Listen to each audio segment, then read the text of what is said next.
Alright, nandito na tayo sa practical application ng mga BJT at MOSFET, which is logic gate analysis. When we see a large voltage like this, we just say it's logic high. Logic high is enough to drive our MOSFETs to saturation. Sorry, to drive them to ohmic kasi resistor. We have 5 here. Calculate natin ang kanyang RDS on. That is 1/35M. That's 5 minus VDH. This should give us about 10 ohms. Or actually, I might put the 10 ohms here na lang for ease later. This is 0 volts. And then we have here ang isa pang resistor natin kasi isa pang MOSFET. Ang tricky part dito is hindi natin alam kung ano yung VA na to. So let's play around it for the meantime. We have here a 5 volt source and may isa pang resistor tas 500 ohms. Gawa tayo ng nodal equation dito. VA minus 5 tas yung current across this. Dalawang resistor ang kita niya, 500 tas RDS on na hindi pa natin na-solve. So this is gonna be 125M. This is 5 minus VA minus 1. And then, isa pang voltage dito, or isa pang current, sorry, VA over yung current flowing through here, that's gonna be 10. Thus, since isa lang yung variable natin, kaya natin siya shift solve. Ang na-compute ko dito na VA is about 0.09, i-round up ko na lang siya as 0.1 for convenience na lang. Now, let's try to get ang ating RDS on. RDS on here is going to be 1 over 5 minus this, 25M muna. Kukunin natin itong K. Tapos 5 minus this, 5 minus 0.1, minus ang ating threshold na 1. So this should give us a value na 10.25 ohms. Medyo pangit ang nakuha nating value. Okay lang sa inyo, i-round down ko to. Welcome to engineering. We do a lot of approximations. Next is, hahanapin natin ng Vout na to. Para ma-verify na rin natin ang states ng ating MOSFETs. Vout here, nodal ulit. VO minus 5 over 500. Plus VO across yung dalawang resistance na to. That is going to be 20 is equal to 0. Alam ko nagiging 0.19 ito. Magiging 0.19 siya pero i-round up ko na lang siya.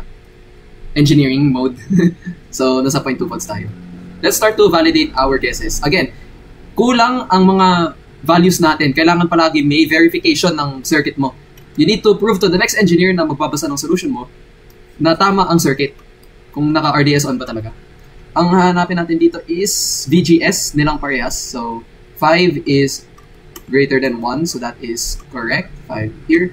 And then here we have another voltage drop. 5 minus 0.1 is greater than threshold 1 ulit. That means good tayo sa VGS nilang parehas. Ang kukunin na lang natin is VGD. 5 minus 0.1.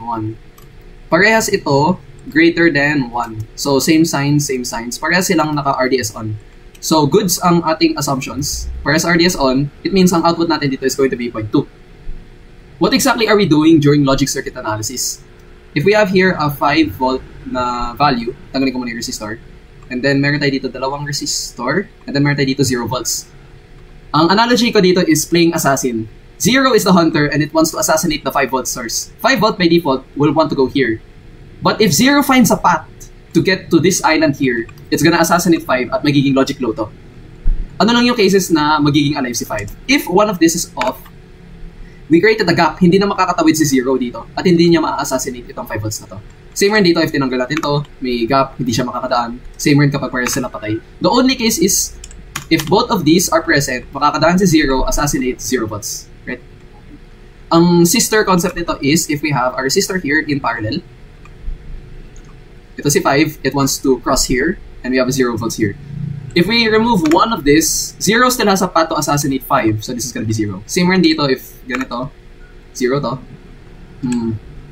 Kung parehas to on, dalawa options niya para patayin si 5, right? So 0 to. Ang only case is if both of these are off, right? There is no bridge for this to cross here, which means si 5, safe siya, makakapunta siya dito. Yun yung general concept.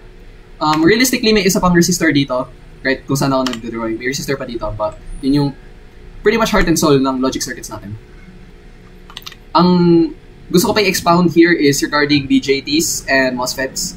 For BJTs, dalawa lang yung states na chine-check natin. Same rin for MOS, CO, CO. For MOSFET, we use ohmic. For BJT, we use SAT. Ang SAT model natin uses voltage sources, and ang ohmic model natin uses these resistors. For cut-off, literally pinutol lang natin.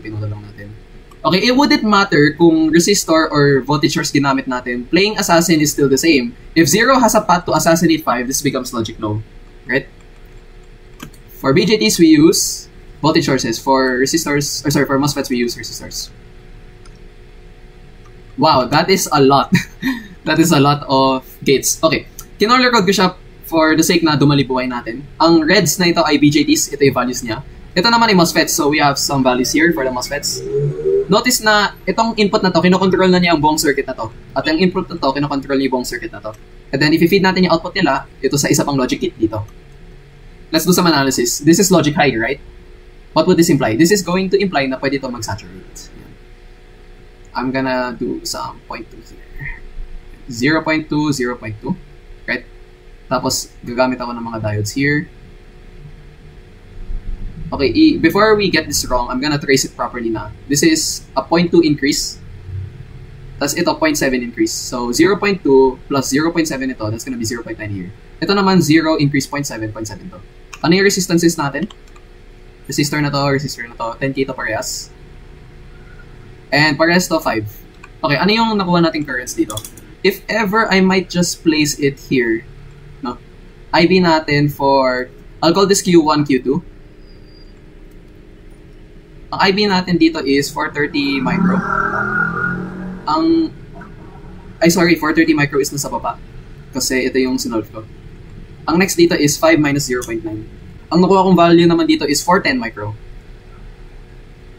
Regardless, ang nakuha ko is positive na current. So, we are halfway done to validating this. No? Ang next na i-check natin dito will be ICFA and IC-SAT. Ayan. Let's start with ICFA muna. I-scale lang natin to by 100. No? Sabi ko 100 to eh. So, times 100 mo lang to. That's gonna give us 41 MA. Tapos ito naman, magiging 43 M. Right? What is IC-SAT naman? Ito yung medyo tricky. To get this, we have here, ang addition nitong dalawa is 0.4, diba? 5 minus 0.4 over 1K. I got 4.6 MA. Sa taas, yung top transistor, I got 4.6. Now, we are gonna do some magic here, no? We have some voltage, we have a current here na 4.6 M. Papasok siya dito, tapos may pumasok rin dito na 410 micro, no? Add mo lang silang dalawa. We are going to get 5.01 M for the current flowing through here. Ito ang ating IC-SAT for Q2. Now, pansinin natin sa values natin dito. Everything seems correct, no? IB for both cases is positive, and ang ICFA natin is both larger than IC-SAT. Which means na tama to. Saturated ito parehas. SAT-SAT. Ayan. Now, ang next na i-validate natin dito will be the MOSFETs. Now, swerte tayo kasi sinolve na natin to kanina. Which is itong previous example. Ay, no? Medyo identical lang. 500 ohms, 5.5. So, pwede mo siya ikapit dito. Ano yung nakuha natin values dito from earlier? 0.2 to, no? So, this is gonna be 0.2. Now, did we validate this earlier? Yes, we did. VGS is greater than VTH for both cases, so double check. And ang VGD natin is greater than VTH for both cases. VGD is greater for both cases. Dahil dito, alam na natin ohmic itong dalawa. Yan. And, final check natin dito is ito. Itong 0.2 na to, tatawid siya dito. This value naman is, na-prove natin kanina na saturated siya, di ba? Akyat 0.2, akyat 0.2, this is gonna be 0.2 rin. Alright. From here, we know that this voltage is pretty low. It's not enough to drive either of these to be open. It's not gonna drive both of this to be on or operating. So, magiging off ito parehas. Right? Now, what would this imply? Una muna is, ang ating gate source is 0.2. And that is less than 1, no? So, alam natin na magka-cutoff na to. Goods na yan. Na-validate na natin cutoff to. And this also implies na since 0 amperes to, 0 amperes to, di ba? Kailangan mag 0 amperes rin to. Dahil ang ID natin, ang IB natin dito ay hindi na siya nag-ooperate. It's not greater than, it's not positive, no? So we can say na magiging cutoff to. Cutoff ito pares. What does this mean? Itong resistor na to, I mean, una muna is wala ng current dito, di ba? Ano nangyayari pag walang current? Namamatay mga resistor natin. Itong 5 na to, babagsak lang siya dito. Now, dahil na-verify na natin na tama ang circuit natin, pwede na natin i-conclude na ito ang ating voltage output. Now, ang extra na assignment ko dito would be, ano yung logic gate na ito? So, try mo to going 0 volts. try mo to gawing 0 volts, tapos try mo tong i-0 parehas. At ang dapat makukuha yung sagot dito should be OR gate. Alright, for this next circuit, oh my god, ang dami ulit nangyayari. I'm not gonna draw the models na lang to save on time. Let's start here muna. We have here 5 volts. That's enough to turn this on, no? So we can say na 0.2 to. And same rin dito, 0.2 to. Actually, 0.2 sila parehas. Ano yung magiging currents natin dito? We need to validate this eh. 5 minus, ito, on siya, no? So 0.7 over yung 10K natin. 430 micro. Ang ating IV1 dito is 430 micro. And since same lang rin siya dito, 430 micro to. Mirrored image lang siya eh. Ang next na makukuha natin dito is ICFA. So isi-scale lang natin siya by 100. So times 100 lang natin to. 43 MA. And last na i-check natin is ICSAT. Okay, ito yung medyo tricky. So pwede ko tayo drawing. Meron tayo dito dalawang source, no? Now, when we have 0.2 here, kailangan natin kunin yung current na to, no? 5 minus this over this. What I got was 4.8 MA. Now, ang question dito is, ano yung ICSAT natin? We have two sources. This must be conserved across these two sources. So, this should be 2.4M, 2.4M. Alright, so that means 2.4 to. Tapos ito 2.4. Now, verify natin kung tama ba ang ating BJT. Since greater than itong parehas, greater than sila, di ba? That means magsasaturate tayo. And ang IB natin is positive. So that means SAT times 2 to. SAT times 2. Okay. Next na i-verify ko dito is this. Nasolve na natin to kanina, di ba? Itong 5 tapos itong resistor na to. Alam na natin 10 ohms to, di ba?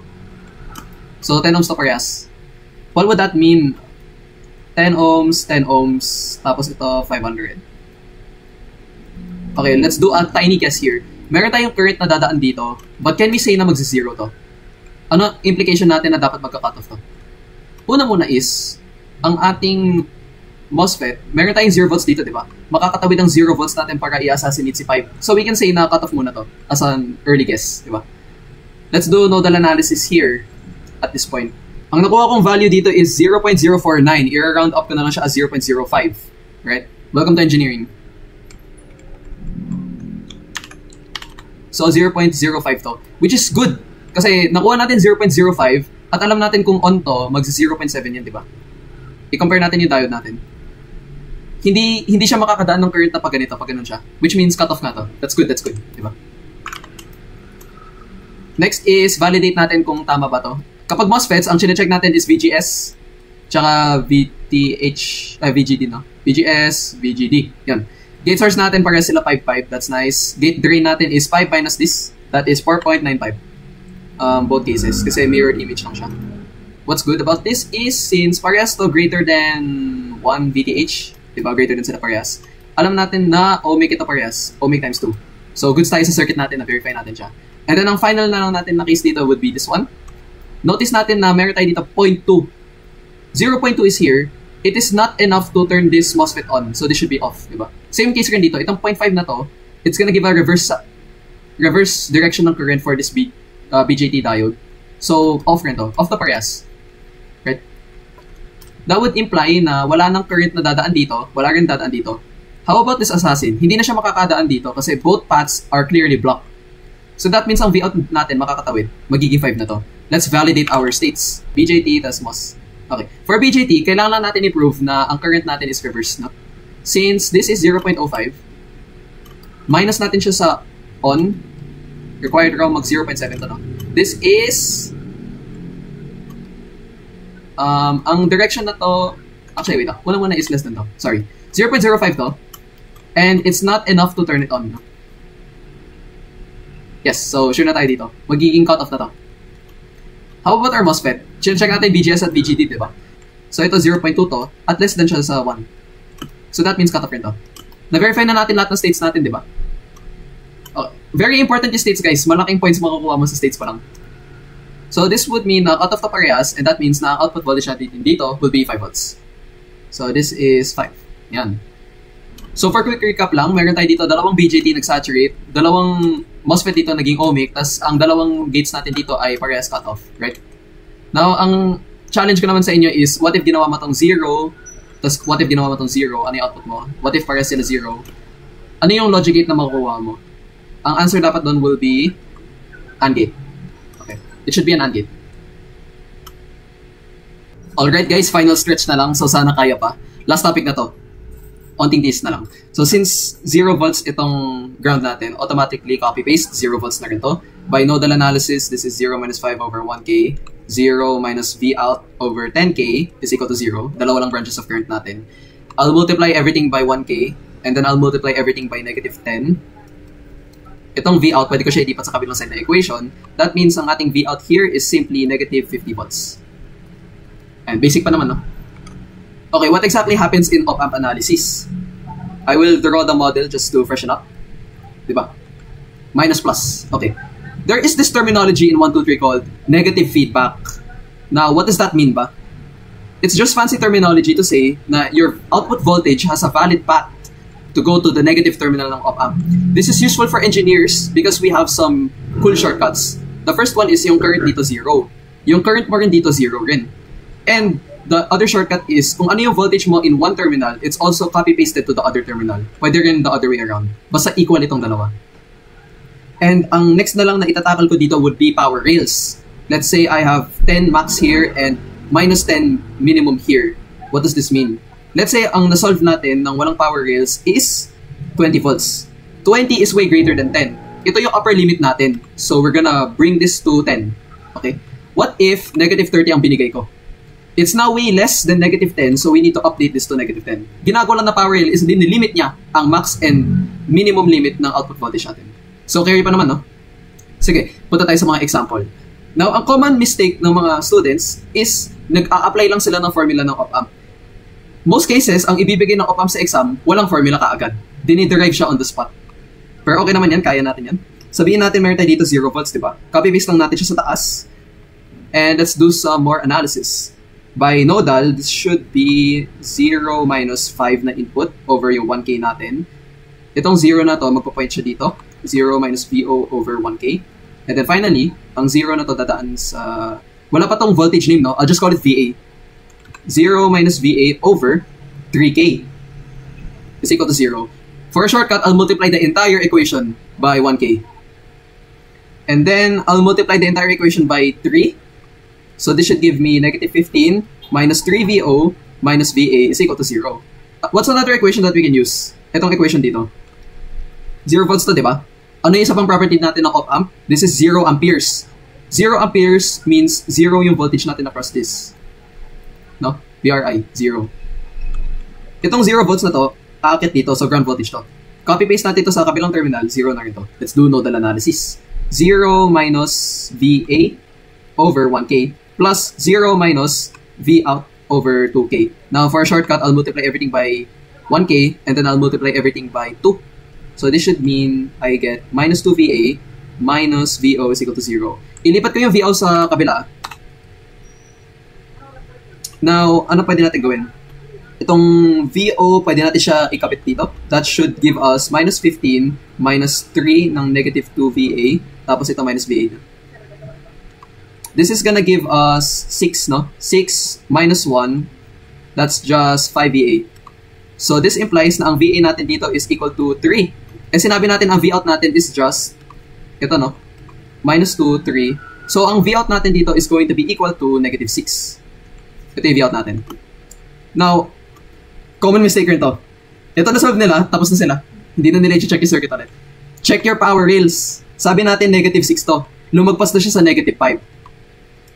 Negative 6 is way less than negative 5. So, dapat ang V out natin dito is minus 5. So, ito yung final answer natin. Okay, don't get this wrong guys, please. Huwag kayong mag-underthink sa exam. Alright, now for my favorite circuit. To test your mastery, pinagsama ko ang op-amp tsaka ang MOSFET. Let's go back to our basics. 2 volts to, di ba? Copy-paste natin siya sa kabilang side. Let's do nodal analysis. 2 minus 4 over 1K plus 2 minus, ito, VG lang to, di ba?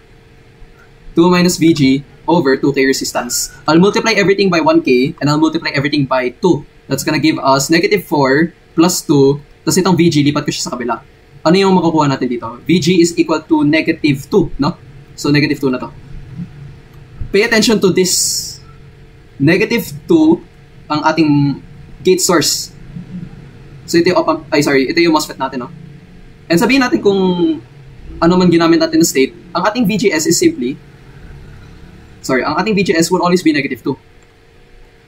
This is way less than 1, no? That means nasa cutoff tayo. Tanggalin lang natin to. Cutoff na tayo.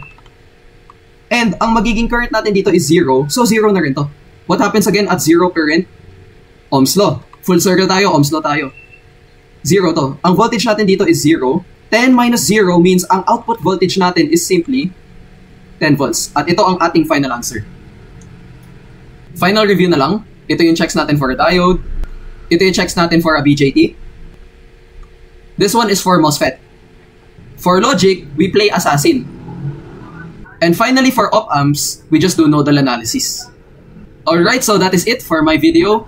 I really hope na your foundation for this unit got better. Good luck sa exam, and Happy Easter, everyone.